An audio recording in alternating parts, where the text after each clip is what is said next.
রানী বিলকিস ও নবী সুলাইমান আলাইহিসসালামের সেই রোমাঞ্চকর কাহিনী। একটি পাখি, একটি চিঠি এবং একটি বিশাল সাম্রাজ্য, যা বদলে দিয়েছিল ইতিহাসের গতিপথ।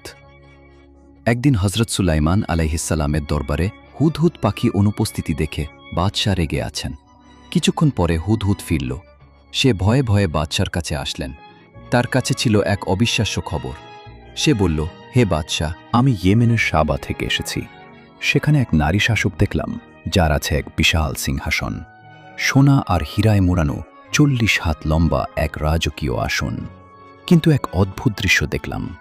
তারা আল্লাহ নয়, সূর্যের পূজা করছে। সুলাইমান আলাইহিসসালাম চিন্তায় পড়লেন। তিনি হুদহুদের কথা বিশ্বাস করতে পারছিলেন না, তাই তিনি পরীক্ষা করতে চাইলেন। লিখলেন এক সংক্ষিপ্ত অথচ শক্তিশালী চিঠি।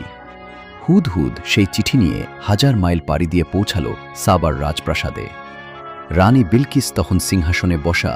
হঠাৎ আকাশ থেকে একটি চিঠি তার কোলে এসে পড়ল। চিঠিটি খুলতেই রানীর চোখ কপালে উঠল। তাতে লেখা ছিল, বিসমিল্লাহির রহমানির রাহিম, আমার মোকাবিলায় অহংকার করো না এবং আমার কাছে মুসলিম হয়ে এসো।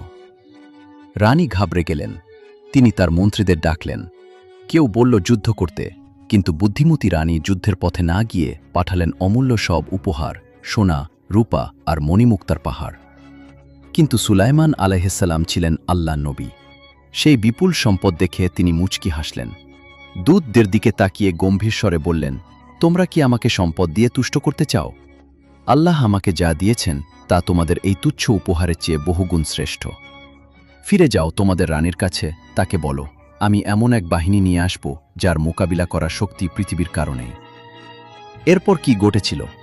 রানী কি শেষ পর্যন্ত আত্মসমর্পণ করেছিলেন? পরবর্তী অংশ দেখতে কমেন্টে বিলকিস লিখুন, চ্যানেলটি সাবস্ক্রাইব করুন এবং ভিডিওটি লাইক ও শেয়ার করুন।